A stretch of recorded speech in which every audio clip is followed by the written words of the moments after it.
Shalom Bapak Ibu, Saudara-saudari yang terkasih di dalam Tuhan. Saat ini kita akan membaca dan merenungkan kebenaran firman Tuhan. Tetapi sebelum itu, mari kita meminta pertolongan Roh Kudus, kita berdoa. Kami mengucap syukur saat ini Tuhan, di mana kasih kemurahan Tuhan yang senantiasa kami rasakan di dalam kehidupan kami. Tiba saatnya Tuhan, kami akan membaca dan merenungkan kebenaran firman Tuhan. Kiranya Tuhan membuka hati dan pikiran kami, sehingga kami boleh mengerti dan mengaplikasikan setiap firman Tuhan yang akan kami dengarkan sebentar.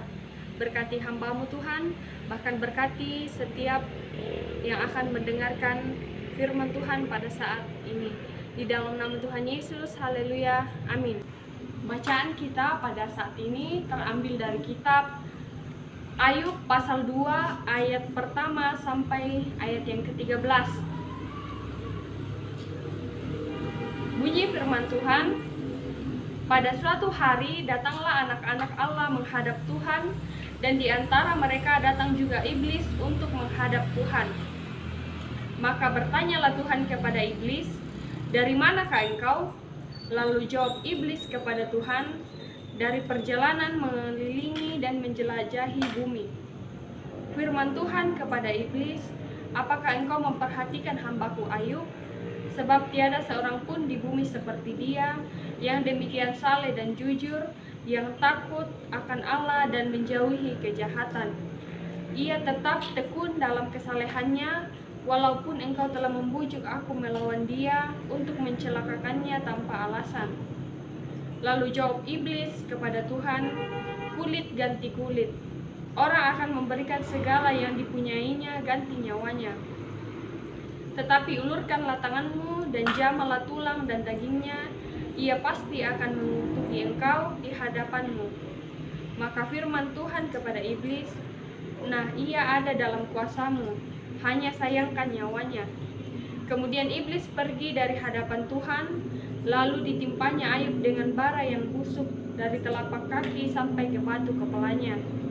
Lalu Ayub mengambil sekeping beling untuk menggaruk-garuk badannya sambil duduk di tengah-tengah abu. Maka berkatalah istrinya kepadanya, masih tekunkah engkau dalam kesalehanmu? Kutukilah Allahmu dan matilah. Tetapi jawab Ayub kepadanya, engkau berbicara seperti perempuan gila. Apakah kita mau menerima yang baik dari Allah, tetapi tidak mau menerima yang buruk? Dalam kesemuanya itu, Ayub tidak berbuat dosa dengan bibirnya. Ketika ketiga sahabat Ayub mendengar kabar tentang segala malapetaka yang menimpa dia, maka datanglah mereka dari tempatnya masing-masing, yakni Elifas orang Teman, dan Bildad orang Sua, serta Sofar orang Naamah. Mereka bersepakat untuk mengucapkan belasungkawa kepadanya dan menghibur dia. Ketika mereka memandang dari jauh, mereka tidak mengenalnya lagi. Lalu menangislah mereka dengan suara nyaring. Mereka mengoyak jubahnya dan menaburkan debu di kepala terhadap langit. Lalu mereka duduk bersama-sama dia di tanah selama 7 hari 7 malam. Seorang pun tidak mengucapkan sepatah kata kepadanya, karena mereka melihat bahwa sangat berat penderitaannya. Amin. Tema kita pada saat ini yaitu meneladani ketaatan dan kesetiaan Ayub. Tuhan mengizinkan iblis untuk menguji Ayub dengan berbagai macam pencobaan dan penderitaan, sebab Ayub adalah seorang yang saleh dan jujur di hadapan Tuhan. Sebagai seorang yang saleh, hidup jujur dan hidup benar di hadapan Tuhan, maka Tuhan ingin menguji kemurnian dari seorang Ayub. Saat seorang hidup benar di hadapan Tuhan, bukan berarti seorang tersebut akan terlepas dari yang namanya penderitaan ataupun permasalahan selama dia hidup di dunia ini. Banyak hal yang tidak sesuai keinginan kita, yang mungkin Tuhan izinkan terjadi dalam hidup kita, semata untuk memurnikan iman kita dan menjadikan kita lebih dewasa di dalam Tuhan. Oleh sebab itu, tetaplah lakukan kehendak Tuhan sekalipun terasa menyakitkan. Percayalah seperti pelangi sehabis hujan, Demikianlah akan selalu ada pengharapan dan jawaban terindah dari Tuhan. Lakukanlah bagianmu dan biarkanlah Tuhan yang turut bekerja mendatangkan kebaikan. Belajarlah dan milikilah hati yang saleh dan jujur serta setia seperti Ayub. Shalom, salam sejahtera bagi kita semua.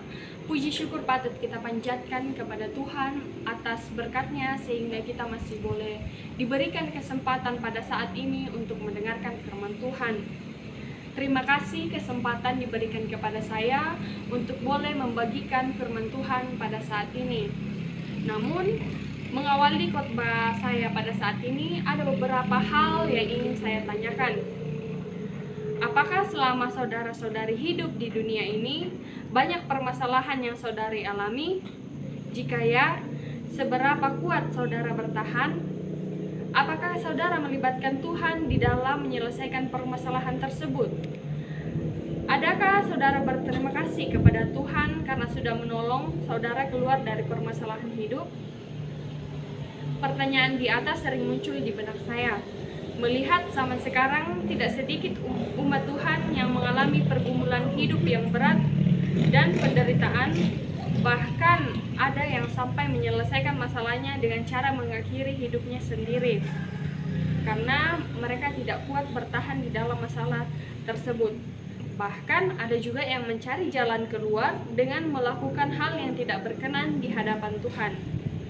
Contohnya saja di media sosial beragam kasus fenomenal yang banyak terjadi, seperti kejahatan, kekerasan, dan hal lainnya yang merugikan orang banyak.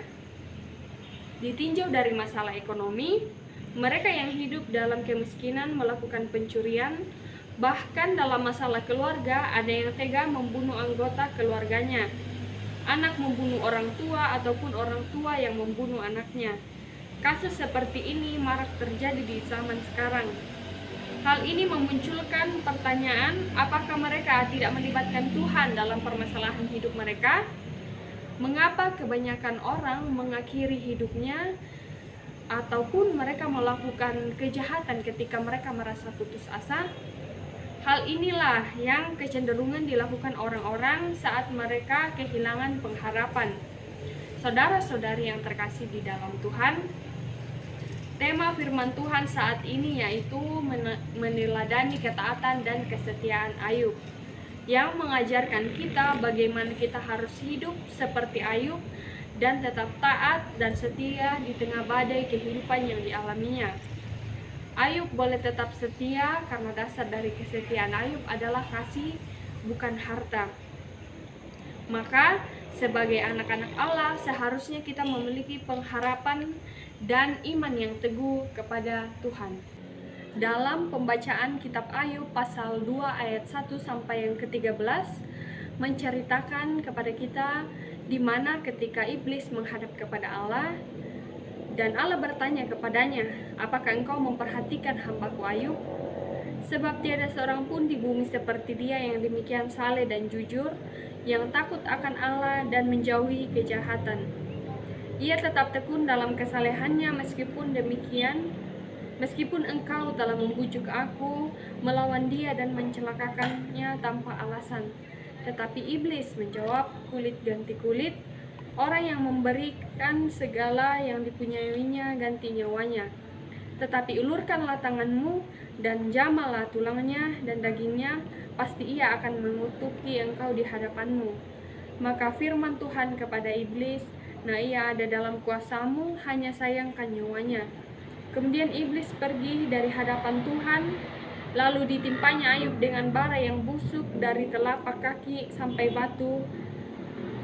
ke batu kepalanya. Sebab lalu Ayub mengambil sekeping beling untuk menggaruk-garuk badannya sambil duduk di tengah-tengah abu. Maka berkatalah istrinya kepadanya, masih bertekunkah engkau dalam kesalehanmu? Kutukilah Allahmu dan matilah. Tetapi Ayub menjawab kepadanya, engkau berbicara seperti perempuan gila. Apakah kita tidak mau menerima yang baik dari Allah, tetapi mau menerima yang buruk? Dalam kesemuanya itu, Ayub tidak berbuat dosa dengan jujurnya.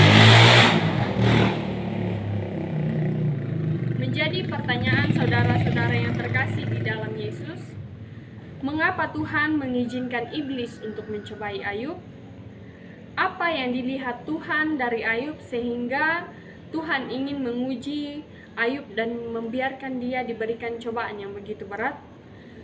Apakah Ayub terlalu banyak melakukan dosa sehingga ia mendapat cobaan yang begitu besar? Tentu saja Allah melakukan semuanya itu karena ada maksud dan tujuan Tuhan dalam diri Ayub. Jelas perikop Tuhan pada kitab Ayub pasal 1 menjelaskan tentang kesalehan Ayub dicoba. Bila kita perhatikan dalam kitab Ayub ini, Ayub diuji sebab ia adalah seorang yang saleh hidupnya, takut akan Allah dan menjauhi kejahatan. Terdapat dalam Ayub pasal 1 ayat 1 dan Ayub pasal 2 ayat yang ketiga. Allah melihat bahwa orang yang berkenan kepadanya, Ayub adalah seorang yang berkenan di hadapan Allah, sehingga Allah menguji Ayub melalui pencobaan yang datang dari iblis. Penderitaan yang dialami Ayub begitu berat. Semua anak-anaknya, baik laki-laki maupun perempuan, meninggal, dan harta bendanya serta ternak-ternaknya lenyap. Terdapat dalam kitab Ayub pasal 1 ayat 13-19. Bahkan Ayub ditimpa bara yang busuk dari telapak kaki sampai ke batu kepalanya. Dalam Ayub pasal 2 ayat yang ke-7, bahkan istri Ayub sendiri pun mengutuki Ayub. Dalam Ayub pasal 2 ayat yang ke-9. Tetapi kemudian kita melihat bagaimana respon Ayub kepada Allah atas penderitaannya. Ayub tidak mengutuki Tuhan dalam ketidakberdayaannya. Sebaliknya Ayub berserah kepada Tuhan dan mengatakan, apakah kita mau menerima yang baik dari Allah tetapi tidak mau menerima yang buruk? Bahkan dalam kesemuanya itu, Ayub tidak berbuat dosa dengan bibirnya, dijelaskan dalam Ayub pasal 2 ayat yang ke-10. Apa rahasia Ayub tetap mempertahankan kesetiaannya kepada Tuhan meskipun didera penderitaan yang berat? Ayub menyadari segala sesuatu adalah anugerah. Lahir telanjang sehingga apapun miliknya adalah kepunyaan dan anugerah Tuhan. Ayub tetap tekun karena ia mengasihi Tuhan. Bahkan Ayub meyakini Tuhan akan memulihkan keadaannya menjadi lebih baik dari semula. Inilah yang diinginkan Tuhan. Dalam kelemahan dan penderitaan yang berat, Ayub tetap mengandalkan Tuhan dan tetap memilih taat, setia kepada Tuhan. Saudara-saudari yang terkasih di dalam Tuhan, apakah di tengah ketidakberdayaan, keputusasaan, kepahitan, dan penderitaan hidup, kita mampu untuk tetap setia dan taat kepada Tuhan?